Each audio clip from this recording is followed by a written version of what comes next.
Hello friend, welcome to exam mania. Friend, आज West Bengal PSC JE 2016 का paper solve करेंगे। Basically ये थर्ड पार्ट है। फर्स्ट पार्ट और सेकंड पार्ट आपको प्लेलिस्ट में मिल जाएगा। और वीडियो स्टार्ट करने से पहले अगर ये चैनल को आप सब्सक्राइब अभी तक नहीं किए तो चैनल को सब्सक्राइब करें और साथ में बेल आइकन को भी प्रेस कीजिए। और वीडियो अगर आपको अच्छी लगी तो लाइक, शेयर और कमेंट करना ना भूलें। चलिए स्टार्ट करते हैं। Question number 53। Maximum distance between the expansion joints in structures as per IS code is option A 30 metre, option B 35 metre, option C 45 metre, option D 25 metre. तो structure के बीच में एक्सपेंशन जॉइंट का distance कितना होता है? Option C 45 metre. Right answer है 45 metre. ठीक, चलिए नेक्स्ट क्वेश्चन।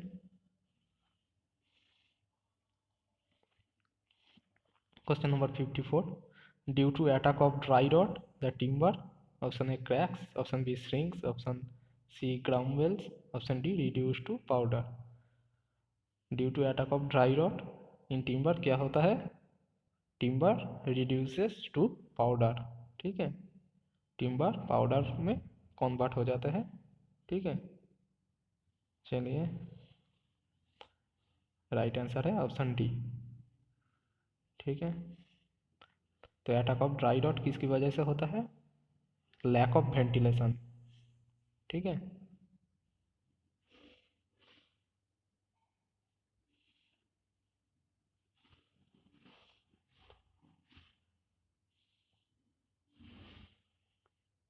चलिए next question.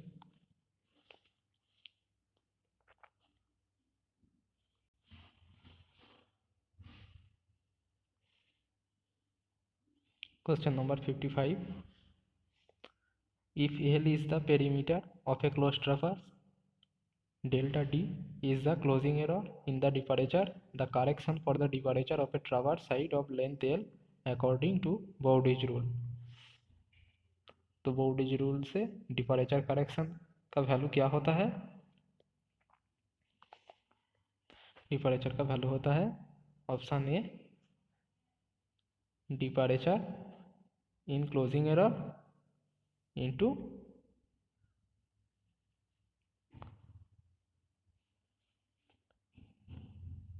traverse side of length L by total perimeter. ठीक है, ऑप्शन है राइट आंसर। चलिए नेक्स्ट क्वेश्चन।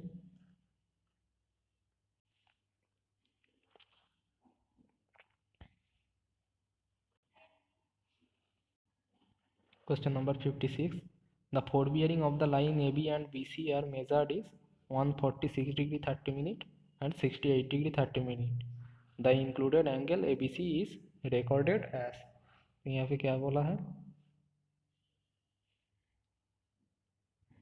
यहाँ पे ए बी एक लाइन है, ठीक है, और बी सी एक लाइन है। अब यहाँ पे ए बी का बियरिंग दे दिया है, ए बी और सी। ए बी का बियरिंग दिया है 146 डिग्री 30 मिनट। ठीक है, और बी सी का बियरिंग कितना है? 68 डिग्री 30 मिनट। बी सी का बियरिंग नॉर्थ है, ठीक है, नॉर्थ से बियरिंग 68 डिग्री 30 मिनट है। ठीक है, तो ये एंगल 146 डिग्री 30 मिनट है। तो इसको आप इधर में प्रोजेक्ट करेंगे तो लाइन को ये एंगल आएगा 180 degree minus 146 degree 30 minute.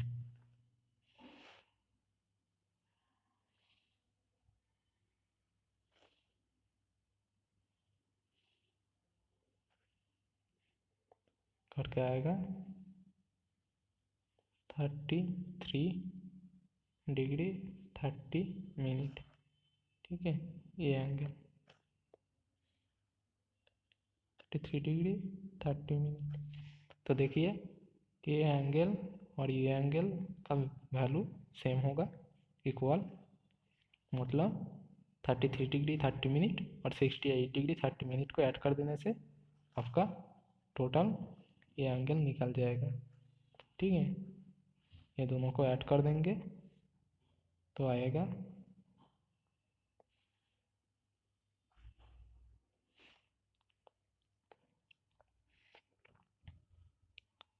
102 degree. ठीक है, ऑप्शन है राइट आंसर। चलिए next question.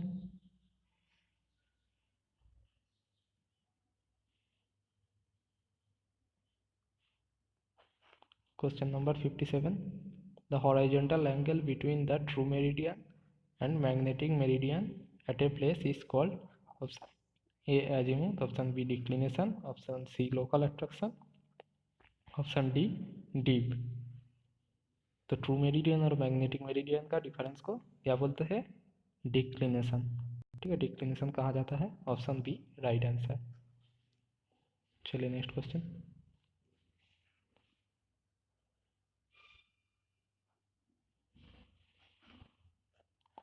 Question number 58. The chain surveying tie lines are primarily provided, option A to check the accuracy of the survey, option B to take the offsets from chain lines, option C to increase the number of the chain lines, option D to avoid long offsets from chain lines। तो tie lines chain surveying में क्यों provide किया जाता है? To avoid long offset. ठीक है, option D right answer. चलिए next question. Question number 59. Which type of bonding of brick wall is unsuitable for walls of thickness less than half bricks? Option A English, option B single Flemish, option C raking, option D double Flemish. तो देखिए यहाँ पे क्या पूछा है, यहाँ पे पूछा है कि लेस देन हाफ ब्रिक्स में कौन सा ब्रिक वॉल सुइटेबल नहीं बल्कि अनसुइटेबल है। ठीक है, ये ध्यान से देखना कि अनसुइटेबल है लेस देन हाफ ब्रिक्स में, मतलब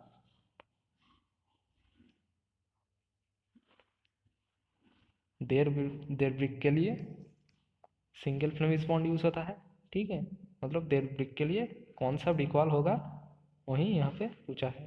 तो यहाँ पे राइट आंसर होगा option B single Flemish bond. ठीक है, जनरली सिंगल फ्लेमिश बॉन्ड का थिकनेस होता है, मिनिमम थिकनेस 1.1/1/2 ब्रिक्स। ठीक है, चलिए next question.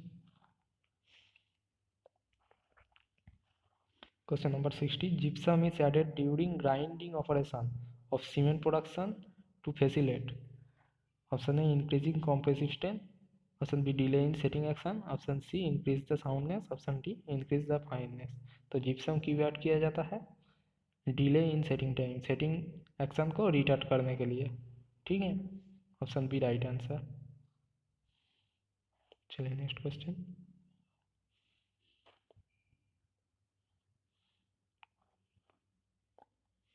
Question number 61. The slope of the E-log P curve for a soil mass gives, option A coefficient of permeability, option B compression index, option C coefficient of volume compressibility, option D coefficient of consolidation।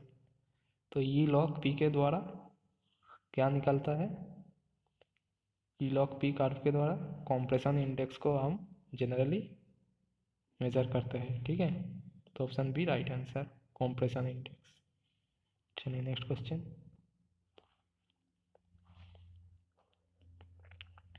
Question number 62. 5 days 20 degree C BOD equal to, option A 3 days 27 degree C BOD, option B 4 days 30 degree C BOD, option C 6 days 32 degree C BOD, option D 7 days 35 degree C BOD। तो 5 days 20 degree C BOD किसके समान होता है? 3 days 27 degree C BOD का equal होता है। ठीक है, ऑप्शन ए इसका राइट आंसर। चलिए next question. Question number 63. Crushing strength of first class brick should not be less than, option A 5 newton per millimetre square, option B 10 newton per millimetre square, option C 15 newton per millimetre square, या option D 7.5 newton per millimetre square. तो first class brick का crushing strength minimum कितना होना चाहिए? 10.5 या 10 newton per millimetre square. ठीक है, option B right answer. और केजी पर सेंटीमीटर स्क्वायर में कितना होगा? 105 केजी पर सेंटीमीटर स्क्वायर। ठीक है, और सेकंड क्लास ब्रिक का कितना होता है? 7.5 न्यूटन पर मीटर स्क्वायर। ठीक है, सेकंड क्लास ब्रिक के लिए। चलिए next question.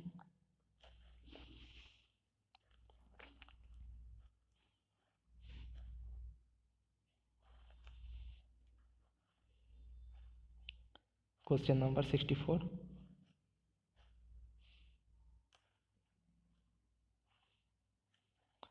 The percentage of alumina in crude brick earth lies in the range of, option A 5 to 10%, option B 10 to 20%, option C 20 to 30%, option D 2 से 5%। तो good brick अर्थ में generally percentage of alumina कितना होता है? 20 से लेकर 30% तक। ठीक है, होता है एलुमिना, और सिलिका होता है जनरली 50% के आसपास।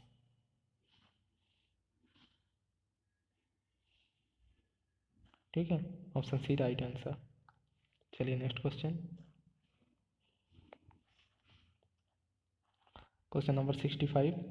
The raft slab is projected beyond the outer walls of the structures by, option A 25 से 30 सेमी, ऑप्शन बी 15 से 20 सेमी, ऑप्शन सी 30 से 45 सेमी, ऑप्शन डी 10 से 15 सेमी।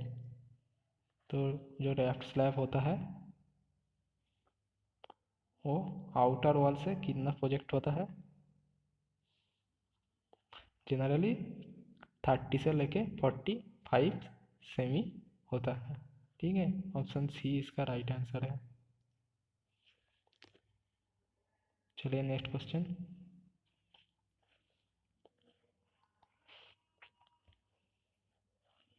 Question number 66।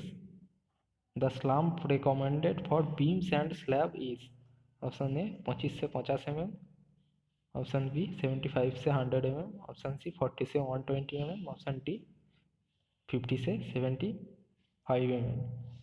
तो बीम और स्लैब के लिए स्लम्प का वैल्यू कितना होता है? जनरली होता है 30 से लेकर 125 mm तक।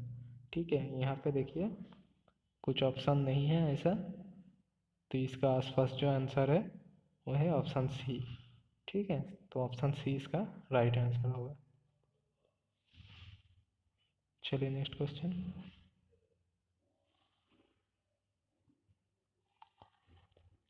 Question number 67। The exterior angle between outer faces of a wall is known as, option A header, option B quoin, option C turn, option D junction. तो आउटर वॉल का जो एंगल होता है इसको बोलता है क्यूयन। ठीक है, ऑप्शन बी राइट आंसर। चलिए next question. Question number 68। Various activities of a project are shown on bar charts by, option A vertical lines, option B horizontal lines, option C dots, option D crosses. तो bar charts में activities को कैसे दिखाया जाता है? Generally ऐसे ऐसे ऐसे रिप्रेजेंट किया जाता है। तो यहाँ पे राइट आंसर होगा ऑप्शन बी हॉरिजॉन्टल लाइंस। ठीक है, चलिए next question.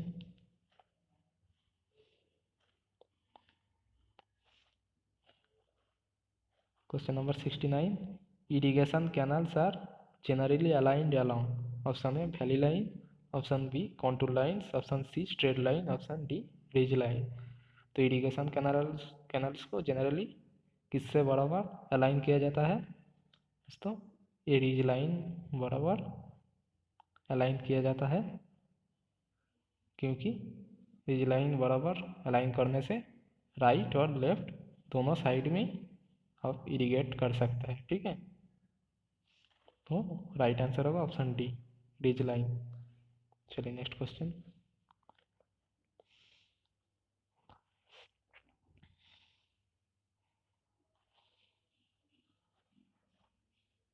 When a canal is carried over a natural drainage, the structure provided is known as option A aqueduct, option B siphon, option C level crossing, option D superface। तो यहाँ पे क्या पूछा है? यहाँ पे कहा है कि कैनाल नेचुरल ड्रेनेज के ऊपर से जा रहा है। ठीक है, तो यहाँ पे कैनाल जा रहा है, इसको बोलते हैं aqueduct. Option A right answer. जब ड्रेनेज ऊपर में जाएगा और कैनाल नीचे होगा तो उसको बोला जाता है सुपर पैसेज। चलिए next question. Question number 71। The main function of a diversion headworks of a canal from a river is to remove silt, to control floods, to store water, option D to raise water level. तो canal जहाँ पे start होता है river में, वहाँ पर diversion headwords का main function क्या है? तो मेन फंक्शन होता है to raise water level, option D right answer. ठीक है, चलिए नेक्स्ट क्वेश्चन।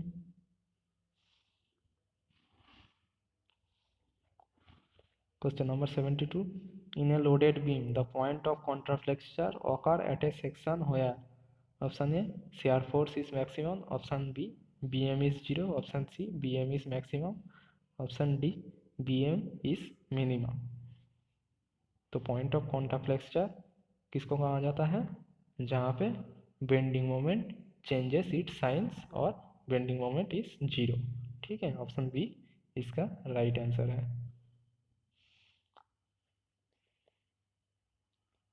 चलिए next question.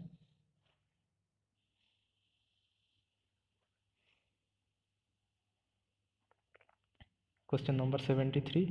A beam of length L is pinned at both ends and is subjected to a concentrated bending couple of moment M at its center. The maximum bending moment in the beam is। तो यहाँ पे क्या कहा है? यहाँ पे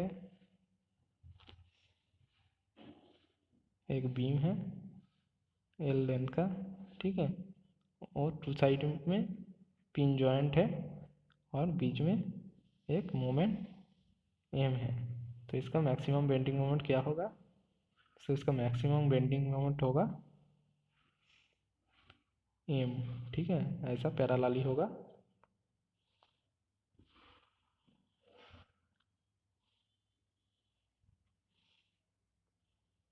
ठीक है, ऑप्शन डी इसका राइट आंसर। और शेयर फोर्स इसका क्या होगा? शेयर फोर्स उसका होगा 0। ठीक है,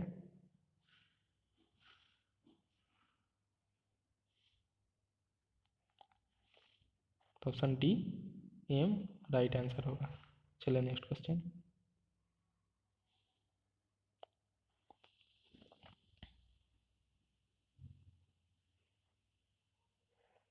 According to Lacey, scout depth in a river depends upon the straightness of the ridge.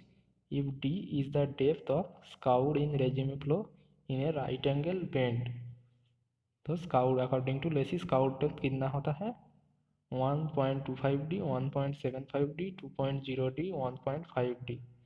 तो देखिए राइट आंसर होगा 2.0D। ठीक है, ऑप्शन सी। चलिए नेक्स्ट क्वेश्चन।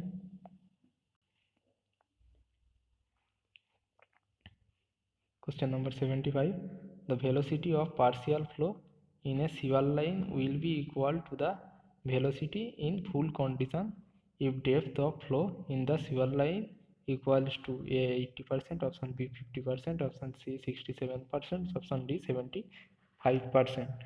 तो यहाँ पे पूछा है पार्शियल फ्लो का वेलोसिटी इक्वल होगा वेलोसिटी इन फुल कंडीशन में, तो डेप्थ ऑफ फ्लो कितना होना चाहिए। ठीक है, तो जब हाफ पोर्शन में स्वेल लाइन का पार्शियल फ्लो होगा तो इसका वेलोसिटी इक्वली होगा आपका फुल फ्लो के बराबर।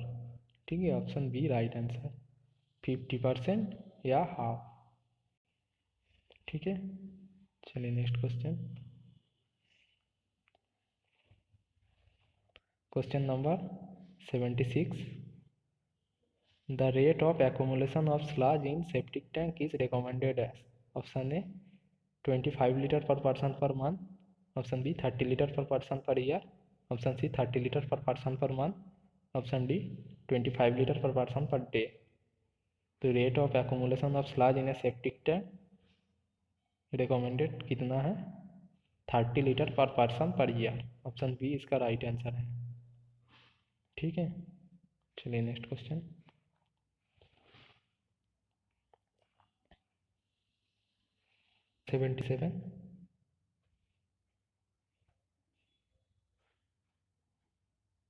क्वेश्चन नंबर 77 क्या कहाँ है, the dimension of a rectangular settling tank are L equal to 24 metre, width equal to 6 meter and height equal to 3 meter. If 2 hour detention time for tank is recommended, the rate of flow of sewage per hour is।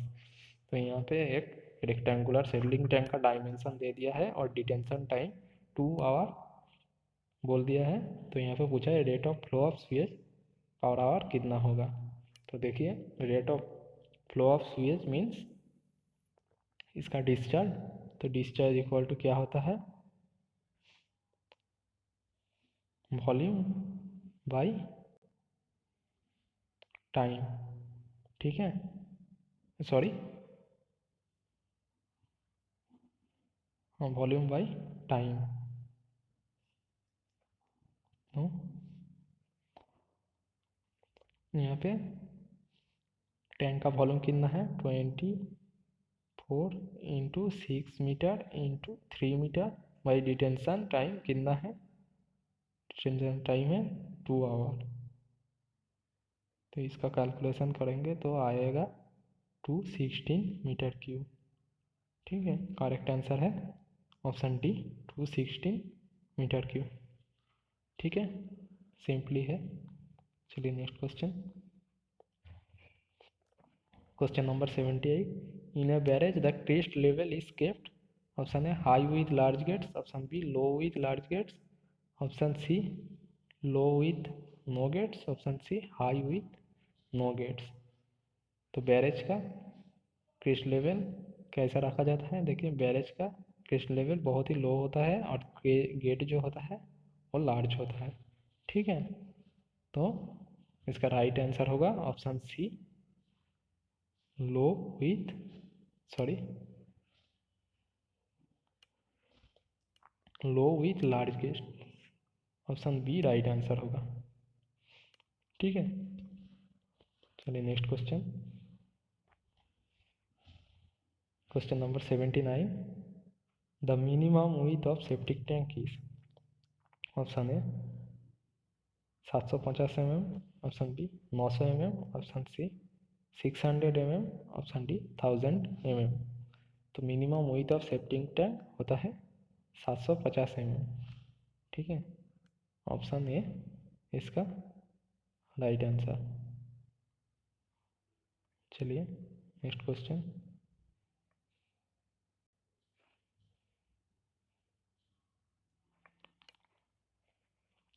Question number 80, the plinth area of building includes.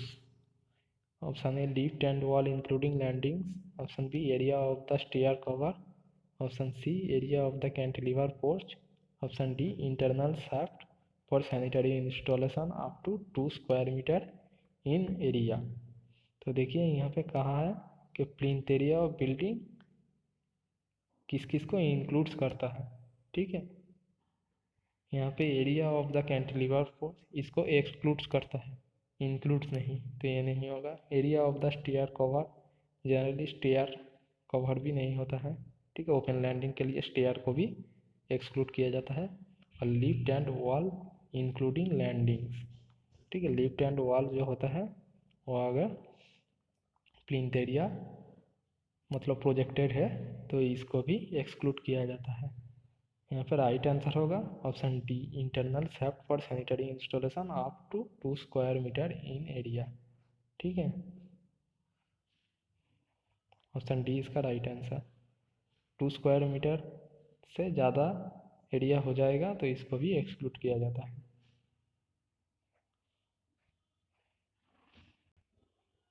Friends, thank you for watching this video.